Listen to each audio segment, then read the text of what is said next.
Hello again, Cons here. Today is probably the third in a series of videos covering all of the decoration farming options.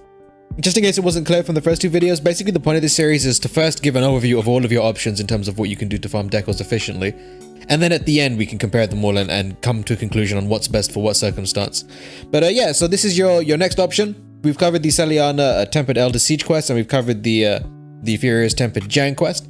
Now it is just the pretty typical Tempered Threat Level 3 investigations. I'm going to let some footage of the hunt play just while I give some surrounding context. Feel free to skip forward a little bit to miss this. I'll probably put like a timestamp on screen if I can remember. Yeah, so obviously if you're doing like 2-box investigations, it's not really worth your time. The big money comes from 4-box and 5-box specifically. And now in terms of getting them, it can be quite difficult. I did a macro for trailing Kieran and just spamming the B button over and over again and recycling the quest.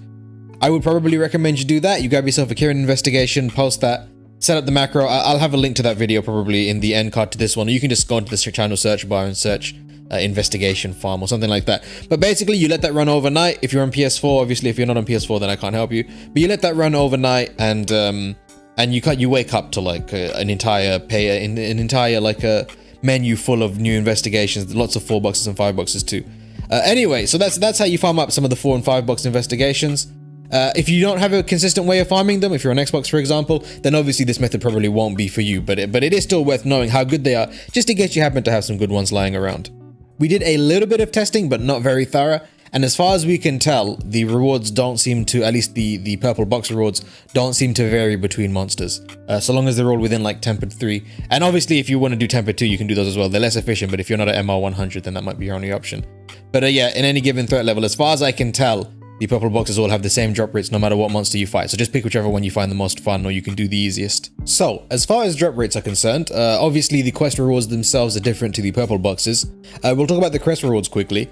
You can't get sealed face stones from the Crest Rewards as far as I can tell, or at least they're so rare that we didn't get any in all of our testing. Either way, I'll put that at 0 for now and you can let me know if I'm wrong there. What you can get are carved and ancient face stones. Obviously you can get other stuff too, but we're only really interested in face stones at the moment. And yeah, regarding carved and ancient face stones, you get on average 0.15 carveds per quest and 0.85 ancients per quest.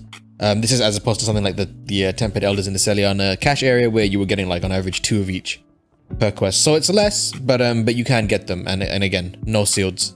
Now, for the purple boxes themselves, that's where the real rewards come from. Now, I don't know, I believe you can only get seals and carved face stones from these. I don't know if there's anything else you can possibly get, maybe on a really, really low probability, but we didn't get anything but seals and carved. On average, each purple had 0.72 sealed face stones and 0.28 carved face stones inside them. And again, that's on average, so you can see that adds up to 100% because it's like basically a probability. Each one will have on average a 72% chance of giving you a sealed and a 28% chance of giving you a carved.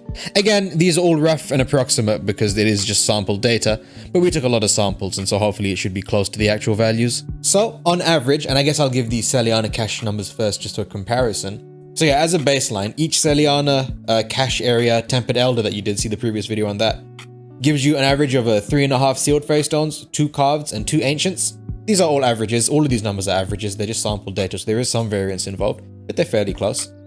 So for a 4-box threat level 3 tempered investigation, on average, we were getting 2.9 sealed face stones, so that's less than the Celiana quests. 1.3 carveds and 0.85 ancients, less than the Celiana cache elders on all 3 counts. From a 5-box tempered 3 threat level 3 investigation, you'll be getting an average 3.6 sealed face stones, which is actually slightly more.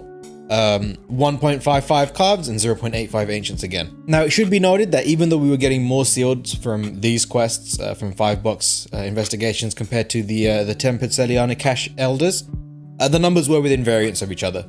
So it is possible that they're the same drop rate or even that the other one is bigger. But even if we do say that the threat level 3 tempered investigations are a better drop rate, you do lose out on the carveds and the ancients to make up for it. Whether that's worth it is completely up to you to decide. I would say it probably isn't. The slight difference, in exchange for that, you have to first of all obviously grind out these investigations, which takes a huge amount of time. You obviously have limited attempts for each investigation. A lot of them have restrictions like only 2 players, for example, which is kind of a pain.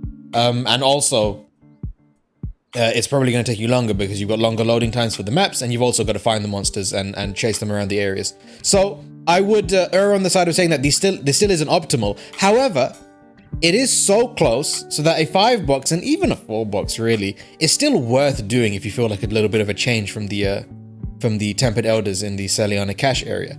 It's not so much worse that it's like completely unviable. It's just very slightly less worthwhile, if that makes sense. And so there you have it. That is the drop rates for the Tempered Threat Level 3 investigations.